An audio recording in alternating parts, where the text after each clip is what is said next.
Muy bien, muy buenas noches. El tema de esta noche es sobre el reportaje, que es otro de los géneros periodísticos más utilizados a nivel mundial, y que forma parte del género junto con la noticia, ¿no? Del género informativo.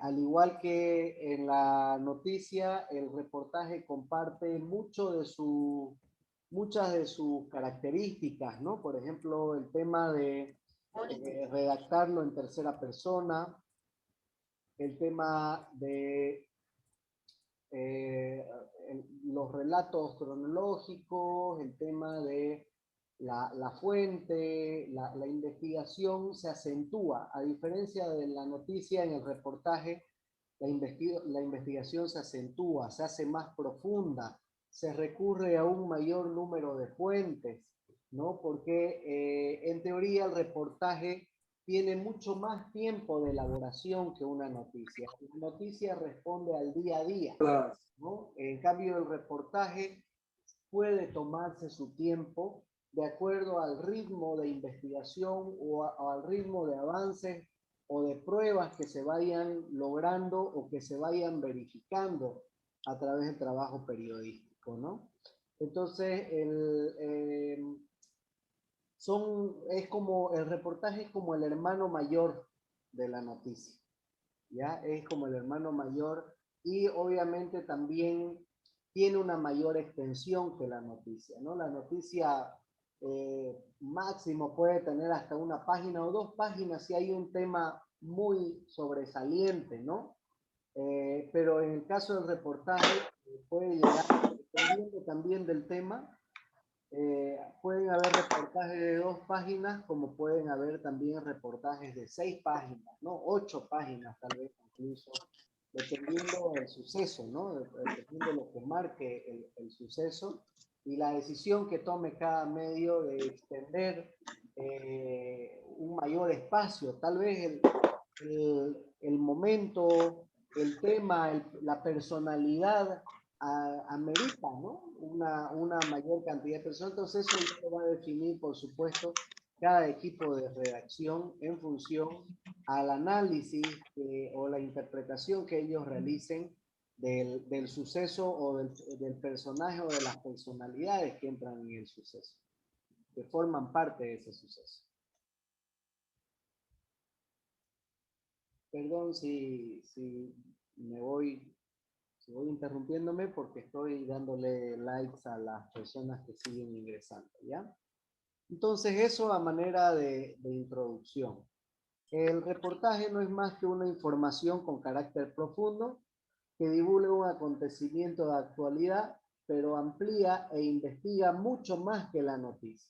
Y por supuesto, mantiene el estilo narrativo, ¿no? de este género informativo. ¿Cuáles son algunas de sus principales características? Al igual que la noticia, está basado en un tema actual, presenta a la noticia desde el ángulo de sus últimas causas, se basa en la investigación, se apoya en las entrevistas, es un género más completo del estilo informativo y se trabaja de forma creativa, personal y libre. No sé si ustedes tuvieron la oportunidad de ver la película Spotlight, se llama, no recuerdo cuál es el nombre en español que utilizaron, pero Spotlight es una película que narra cómo le costó a este equipo de periodistas de investigación del periódico el Boston Globe, si no me equivoco, eh, sobre un caso de pedofilia dentro de los sacerdotes de la ciudad de Boston, una ciudad profundamente religiosa y católica, ¿no? Entonces, este reportaje les tomó casi 2 años publicarlo. Eh, pero obviamente ellos decidieron tomarse ese tiempo porque también sabían que era un tema bastante complicado, bastante sensible para la sociedad de esa ciudad, de ese estado, prefirieron documentarse bien, recolectar todas las pruebas, recolectar todos los testimonios que ayuden a presentar un reportaje contundente, ¿no? Entonces, obviamente este trabajo ganó el premio Pulitzer y su director, el director del Boston Globe, incluso recién hace un par de semanas atrás fue condecorado por los periodistas latinoamericanos por su profesionalismo, ¿no? Y por desarrollar estos trabajos de investigación periodística que desnudaron muchos casos de corrupción y de abuso. Entonces, ese es más o menos el matiz de lo que es el reportaje, ¿no? En cuanto a su estructura, presenta siempre una disposición diferente a la noticia. Cuando mencionábamos hace un momento de que está basado también en un tema actual, eso no significa que sea necesariamente un tema coyuntural precisamente, ¿no? Les vuelvo a repetir, la noticia es más del día a día, ¿no? El reportaje puede ser de un tema actual, pero un tema actual que haya estado desarrollándose en el último año, tal vez, ¿no? Como el tema del coronavirus, por ejemplo.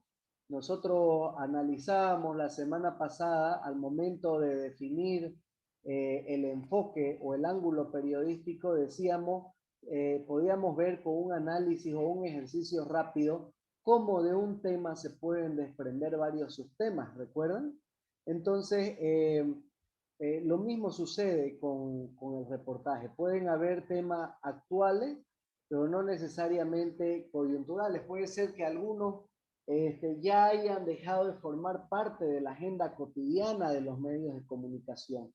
Pero el reportaje tiene esa ventaja de que a través de una investigación mucho más profunda puede volver a reflotar ese tema, puede volver a poner en agenda ese tema, pero con una nueva arista, ¿no? Con un nuevo descubrimiento, con un nuevo enfoque, con nuevas pruebas o con nuevos hechos que vuelvan a despertar la atención de la opinión pública. En cuanto a su estructura, suele venir acompañado de fotografías, pero también se pueden utilizar infografías, se pueden utilizar ilustraciones, se pueden utilizar cuadros estadísticos, comparativos, porcentajes, ese tipo de cosas también, ¿no? El titular presenta características literarias, como veremos en ejemplos a continuación. Se puede desarrollar tal vez titulares un poco más extensos que los de la noticia, un poco más sugerentes en el sentido de que llamen la atención del lector, pero que sean algo reveladores también, ¿no? En la entrada o el lead no interesa tanto los datos, sino como tratar de captar la atención del lector. Recuerden que un reportaje es extenso, entonces nosotros tenemos que atrapar a nuestros lectores, a nuestros visitantes desde el primer párrafo. En el cuerpo del reportaje ya se aportan todos los datos y nuevamente se va respondiendo a las 6 preguntas, ¿no? ¿Qué, cómo, quién, dónde, cuándo y por qué? Y en el final se acumulan todos los recursos literarios, ya podemos tener diferentes tipos de cierre que veremos a continuación, para no adelantarnos demasiado. Entonces, hay diferentes tipos de reportaje. El primer tipo de reportaje es el expositivo, que es donde se presenta un descubrimiento, un tema científico con expresiones sencillas y claras.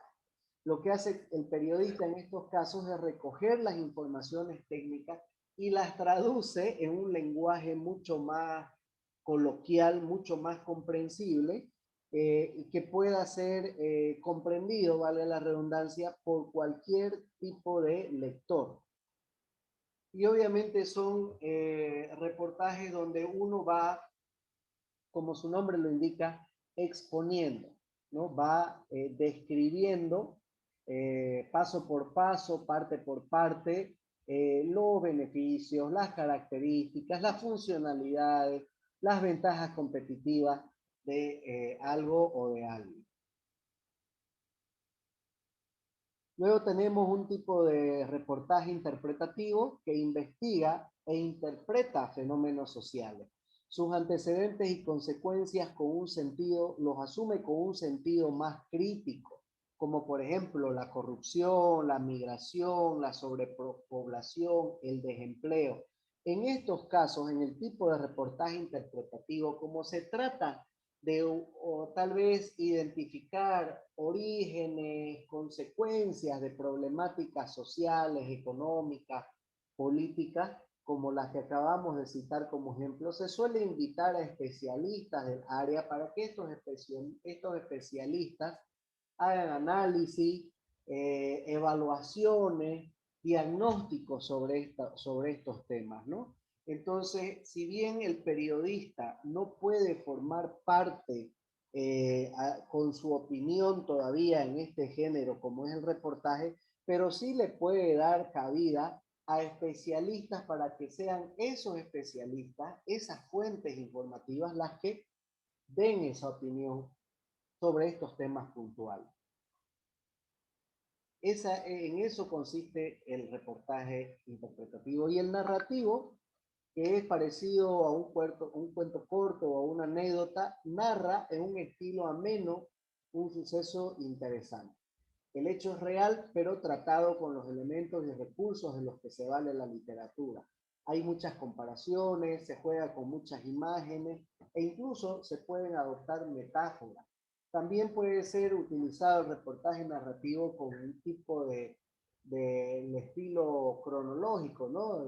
Como la crónica que también veremos mañana o pasado, creo que ya le toca a la crónica. Entonces, en eso consisten estos diferentes tipos de reportaje. Esas son sus características y sus diferencias. Perdón, me estaba olvidando el reportaje descriptivo.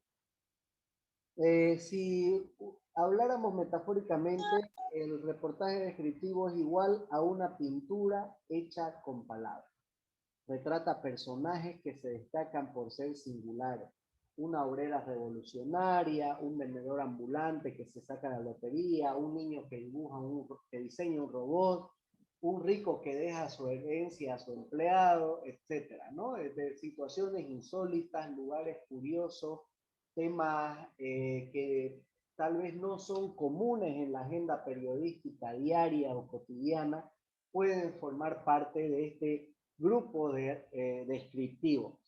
Pero donde más se observa el uso de este tipo de reportaje es cuando lo enfocamos en personalidad, ¿no? En persona, en personaje. ¿Cómo hacer buenos reportajes? Primero, algo que es elemental es elegir bien el tema, ya sea un tema actual o no tan actual. Hay que recopilar la mayor cantidad de fuentes y con fuentes nos referimos a fuentes directas, fuentes secundarias, a fuentes documentadas. Hay que tener mucha imaginación, pero no imaginación imaginación en el buen sentido, imaginación que nos permita posteriormente verificarla y comprobarla, ¿no?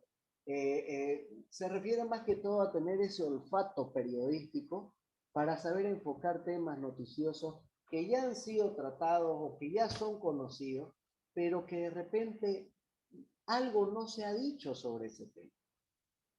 De repente algo no se ha dicho. ¿Recuerdan la semana pasada? Poníamos como ejemplo el caso de las vacunas, ¿no? Las vacunas que estaban llegando y que siguen llegando al país. Y decíamos que de repente si hacíamos un análisis rápido al tratamiento informativo, La mayoría de los medios simplemente decían que que no llegaban las vacunas y algunos apuntaban a la ineficiencia o a la inoperancia del gobierno.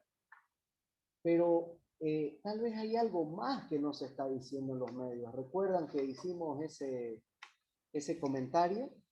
Y yo les decía de que según la OMS y según un grupo de periodistas que yo escuché en una especie de conferencia hace un mes atrás, ellos ya sabían que estas situaciones iban a pasar los países subdesarrollados, porque lastimosamente son países que no aportaron a la fabricación de las vacunas y por ende tienen que esperar como limosna que nos lleguen. La prioridad, decían estos especialistas y estos periodistas que venían investigando el tema de la logística de la vacuna en el mundo a nivel global, hablaban de que la prioridad la tenían, por supuesto, los países ricos que habían aportado millones y millones de dólares para la fabricación de estas vacunas. Y que cada cierto tiempo iba a distribuirse una dotación de las mismas a los países pobres, entre esos Bolivia. Pero eso en qué medio lo hemos leído, o en qué canal lo hemos escuchado, o en qué radio lo hemos escuchado. Entonces, siempre van a haber temas que no, con algunos ángulos que no, o algunos enfoques que no han sido publicados, que no han sido trabajados, que no han sido tratados periodísticamente. Pues eso se refiere también un poco con tener ese olfato periodístico. Y obviamente ese olfato se lo obtiene con práctica y con años de experiencia. Es recomendable usar subtítulos y recuadros, citas, anécdotas, datos, imágenes, infografías, en fin, todos los elementos y recursos visuales que puedan aportar a un reportaje más sólido, a un reportaje más comprensible.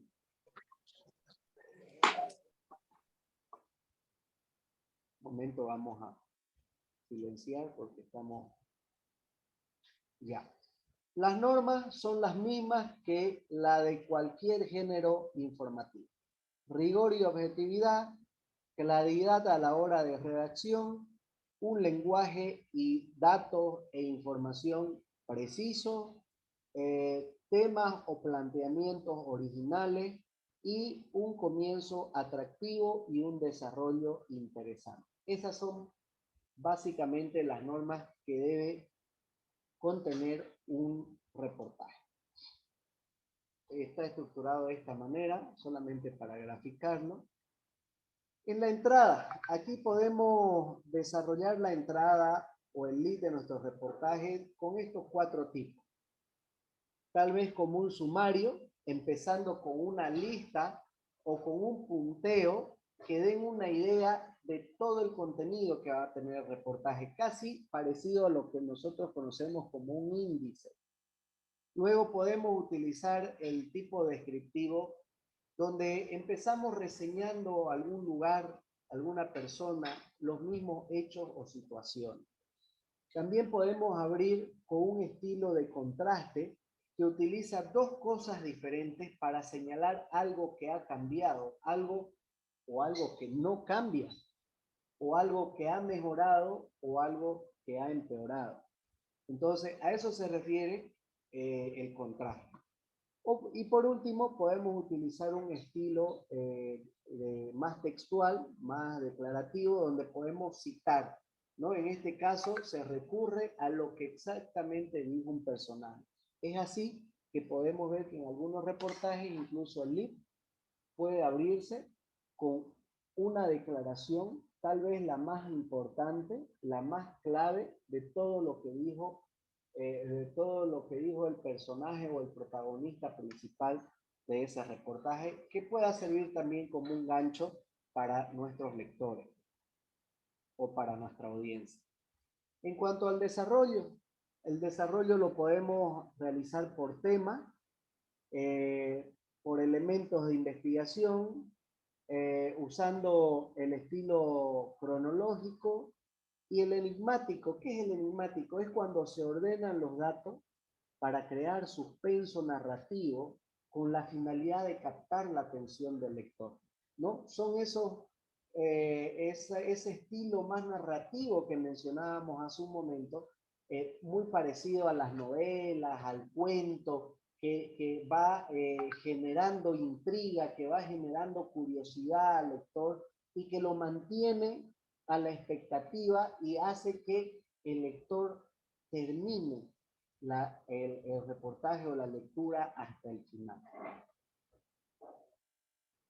El remate es el cierre o la conclusión y por supuesto, debe tener relación o congruencia con todo el texto, con todo el planteamiento del tema.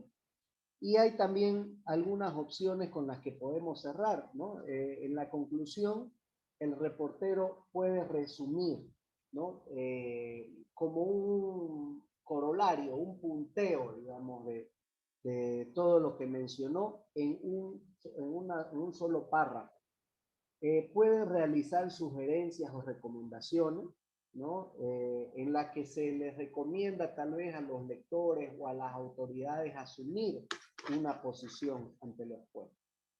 Puede ser un cierre tipo rotundo, que cierra con una frase definitiva, ¿no? Que al igual que el ejemplo que resaltábamos de la entradilla con la cita textual, también podemos cerrar con eh, con una frase contundente, con una frase reveladora, con una frase que deje al lector en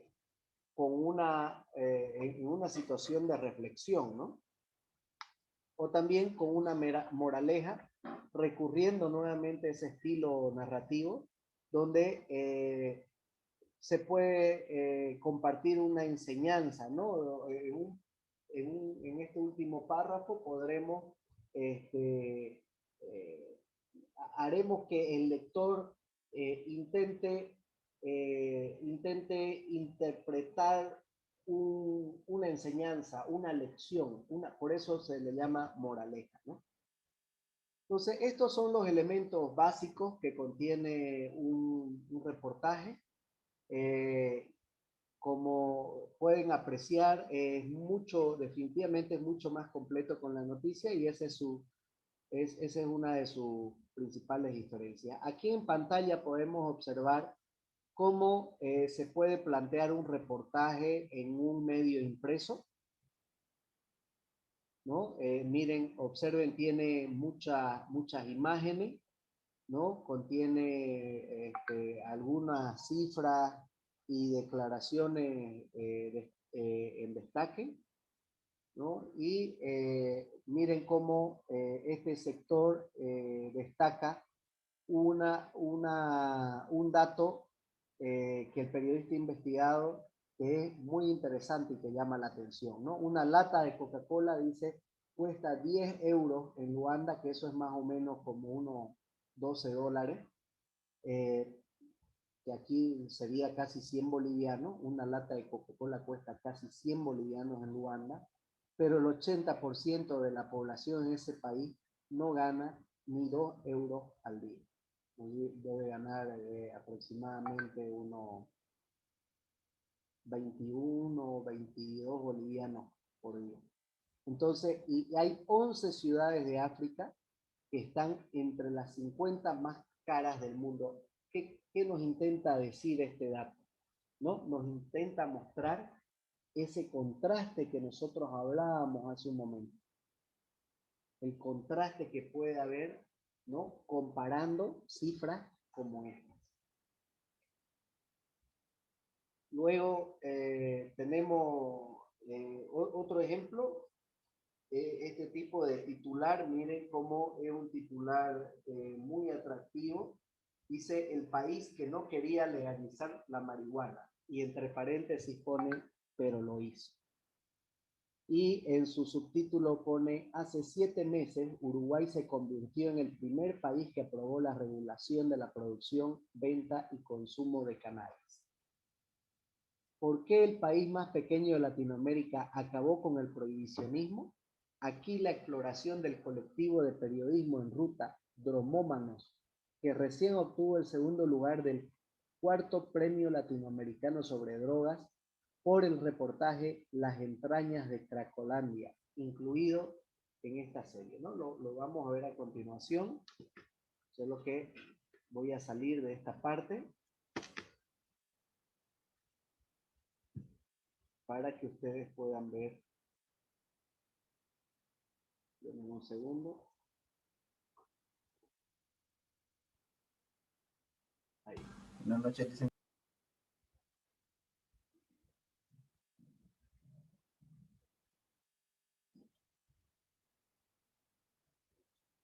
Ahora sí, ¿lo ven en pantalla?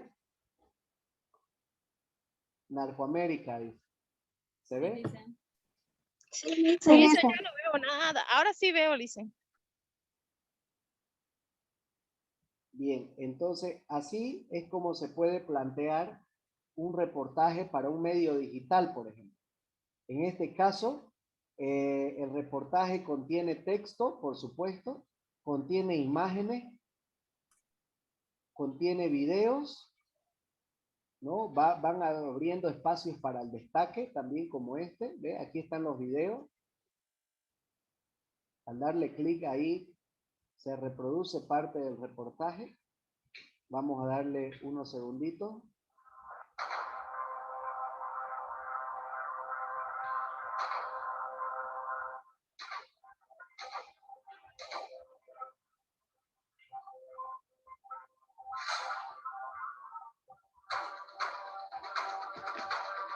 Bueno, la idea no es que lo veamos todo, yo se los puedo pasar el link después. La idea es que ustedes vean cómo se adapta un reportaje a un sitio, a un medio digital, ¿no? A un sitio web.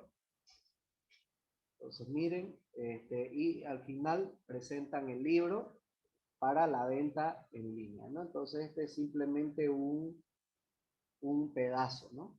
También se puede ver de esta manera. El diario El Deber recientemente publicó un reportaje muy bueno sobre el contrabando en el país.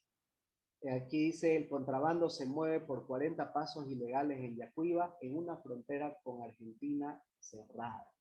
Una frontera legal cerrada, dice, hay pasos por los que se interna mercadería ilegal. Un secreto a voces donde prima la internación de cerveza y otros productos que engrosan un negocio que sale caro para la economía nacional.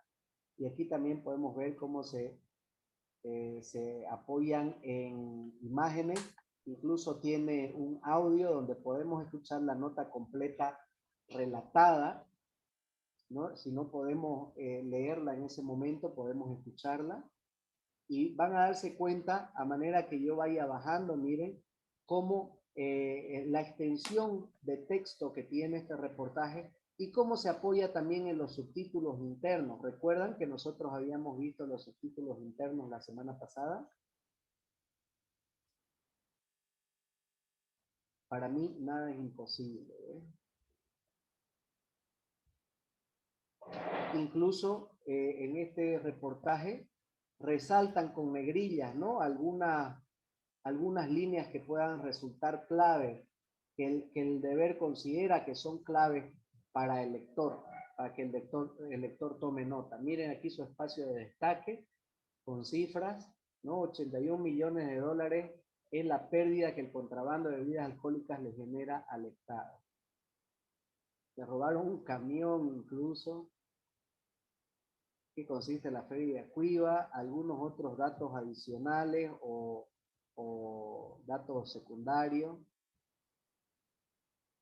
¿no? Entonces, es un trabajo bastante amplio, ¿no? Extenso. Mire cómo también, además de la fotografía, el deber se apoya en estas infografías para que las personas puedan entender mejor visualmente, puedan comprender cuáles son las áreas, cuál es el mecanismo de distribución, los canales, el consumo, los datos, son mira, aquí utiliza gráfico, ¿no? Infografías, ¿no? Mostrando el mapa con la ruta o el recorrido de este contrabando, ¿no? Entonces, es de esta manera como se plantean los reportajes.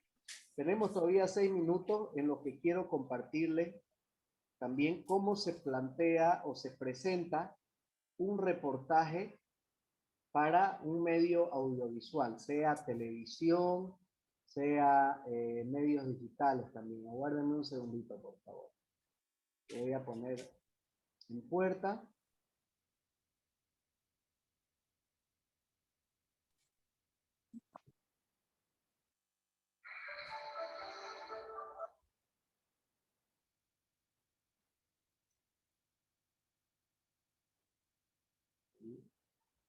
Aquí sonido.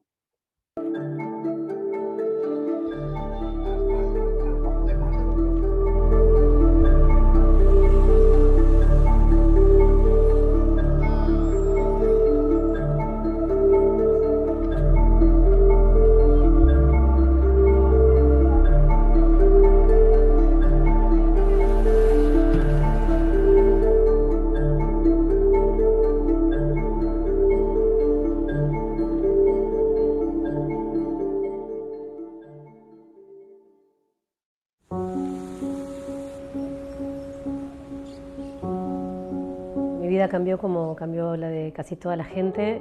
Estoy en mi casa casi todo el tiempo, solo salgo a hacer compras. Dejé de trabajar porque mi trabajo es freelance, trabajo mucho en rodajes. Ha parado todo el trabajo, incluso la docencia también.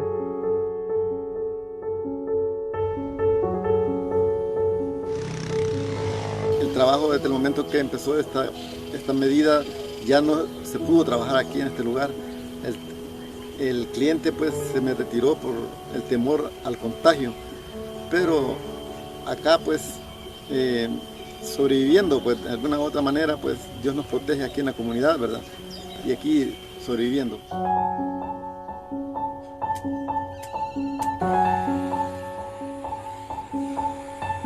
Pues ha sido un poco estresante el hecho de que no podemos salir a trabajar, no tenemos ingresos para poder sacar los gastos que necesitamos aquí.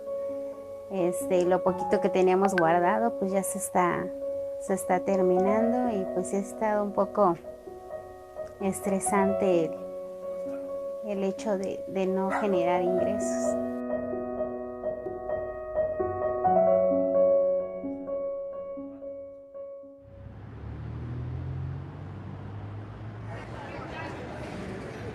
Bueno, ahorita con el tema de la gasolina es como difícil porque la mayoría de yo que trabajo con moto no le despachan porque tienes que tener un justificativo o algo para que te puedan despachar gasolina. Y las personas que están trabajando al día a día me imagino que debe ser difícil, ¿ves? Porque tienen que salir con su respectivo tapabocas o sus guantes para no contraer el virus.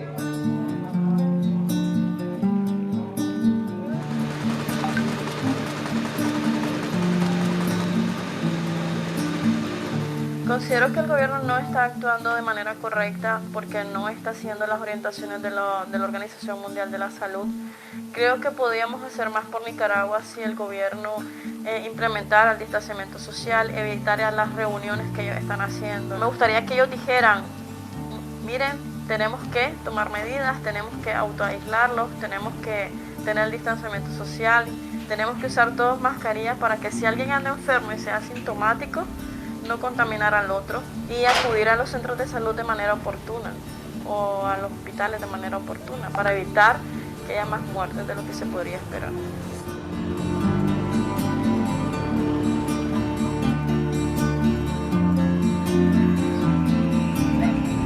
Eu vejo o nosso presidente muito preocupado em tratar o vírus, que nós sabemos que é extremamente sério, mas também com a economia, que é o dia seguinte. E num país subdesenvolvido como o nosso, estará matando muito mais pessoas por conta da falta de emprego e da desnutrição da nossa população, que hoje já não tem o que comer, do que pelo próprio vírus, que é a principal causa. Então ele está tendo esse cuidado, eu acho muito respeitoso isso, em poder olhar para o todo e não só para a fotografia de hoje do que está acontecendo. Aproximadamente 70% da população vai ser infectada. Não adianta querer correr disso, é uma verdade. Estão com medo da verdade?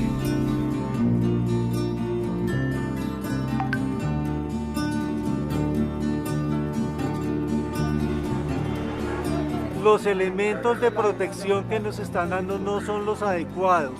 Nos están dando para enfrentarnos a un virus tan potente como el COVID-19, un tapabocas convencional. El principal temor que tenemos el personal de la salud, médicos, paramédicos, terapeutas, no es tanto contagiarnos. Nosotros trabajamos con riesgos todos los días, es contagiar a nuestras familias.